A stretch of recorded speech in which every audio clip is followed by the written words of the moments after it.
Now that we've seen conditional statements in action and taken a little bit of closer look at Boolean expressions, let's see if we can understand a little bit more about conditional statements.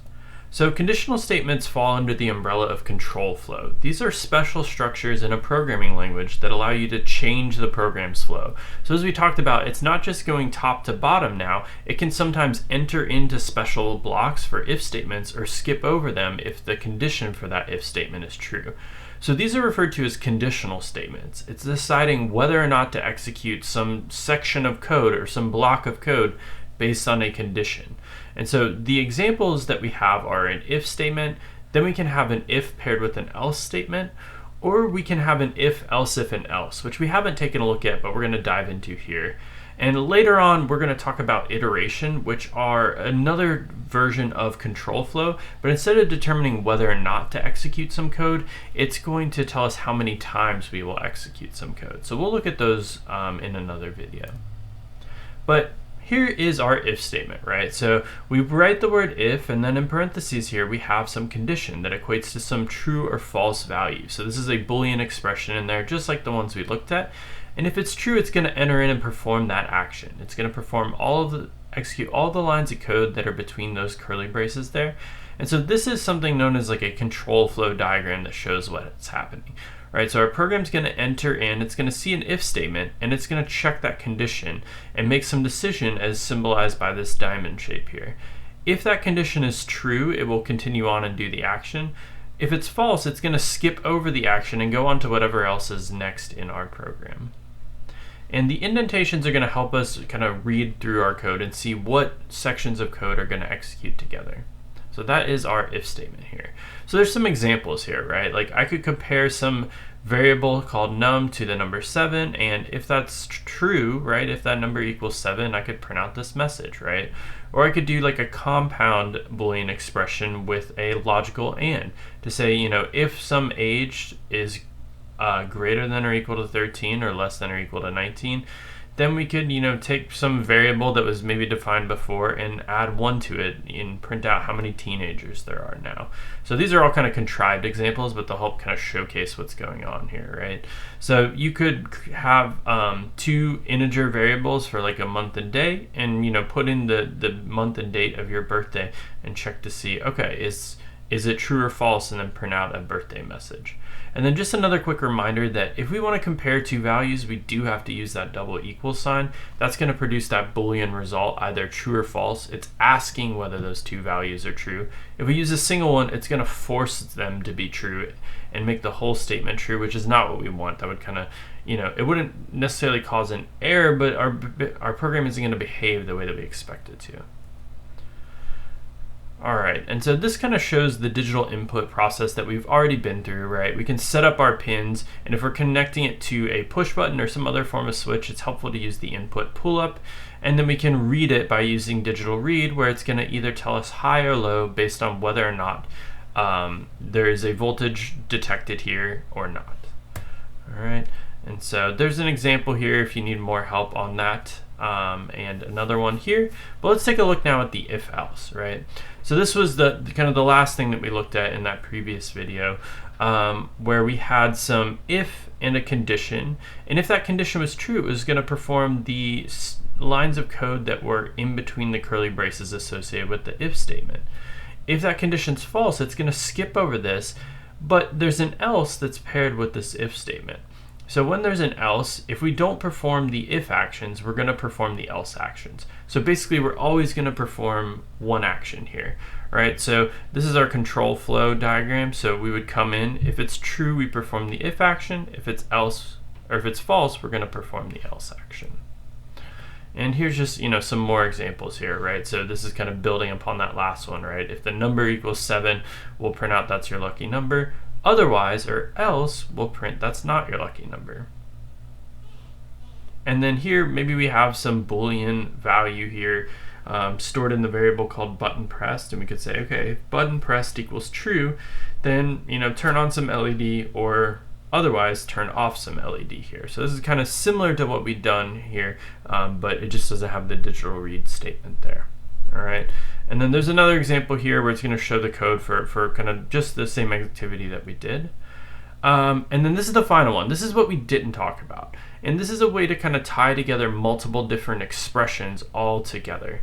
And so this is a statement known as else if. So it's different from an else and it's different from an if. It's kind of like a combination of the two.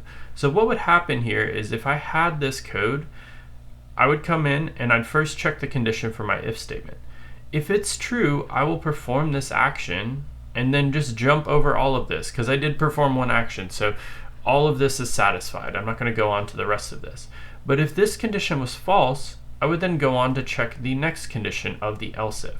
So else always has to be paired with some earlier if statement. It's kind of chaining all of this together. There can't be code in between this if and this else if, or between an if and an else.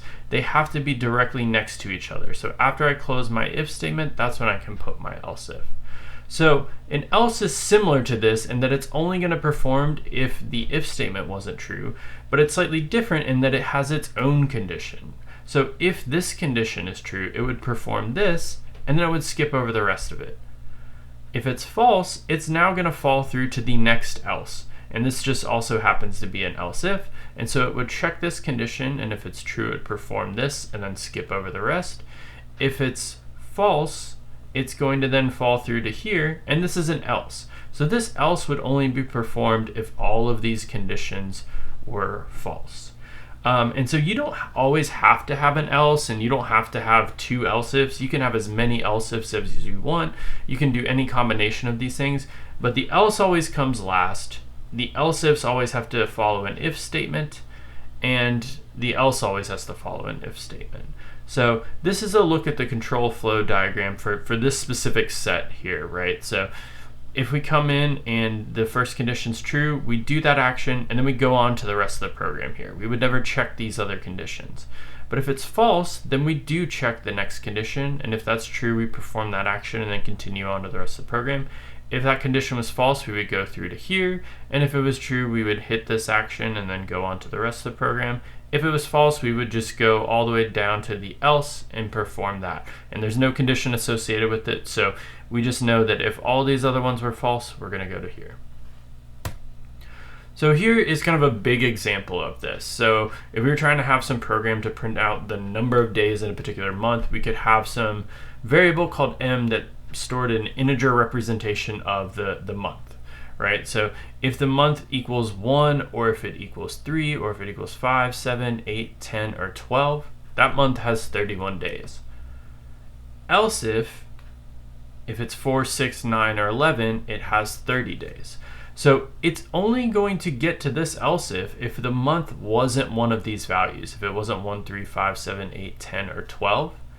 And then we're only going to get here if this condition is also false, right? So these are our extra conditions here for the month of February, and we're doing a little bit of math here to figure out if it's evenly if the year is evenly divisible by 4. So this is some variable called y, and we're checking to see if that mod 4 is evenly divisible to determine whether or not it's a leap year. So in this case, we would say it has 29 days. In this case, we would say it has 28 days. And we would only get here if all of these other statements was false, and then it would print not a valid month. So that is a working example of an if, else if, and else statement. So there are kind of some more examples throughout the notes, but we're going to go through kind of something related to this in the next video.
I have, there's only two possible states for this digital read button. So if I'm saying, either this is going to happen or this is going to happen, there's an easier way of writing that in code. And what I could do is replace this whole part here with just an else statement. So this is my if statement, this is my else statement. What an else statement means is if the if statement wasn't true, it's going to go in and perform this action. So this should essentially be the exact same program. It's going to have the exact same functionality. It's just written in a slightly different way, and in a way that's a little bit simpler because we don't have to write out a whole condition. So an else statement can't have a condition, but it also can't stand on its own. We had that if statement just standing on its own. An else statement must be paired with an if statement because there's no condition here. So what an else statement means is that, if this statement here was false, it's going to go in and then perform this here. So one of those two options is going to be performed. Which option is performed is based on just this condition here. So if it's true, it's this. If it's false, it's there. So let's just upload it and, to kind of prove that it works the exact same way. So when I'm not pressing it, it should be just saying, 1, the LED is off. And then when I press it, it should say 0, the LED is on, and it comes on. And we see that it's working in the exact same fashion. So that is our basic conditional statements here. We have an if statement where we write some condition, and if it's true, it performs the action. And then we have an else statement, which can be tied with the if statement and will only be performed if the condition inside of the if statement is false.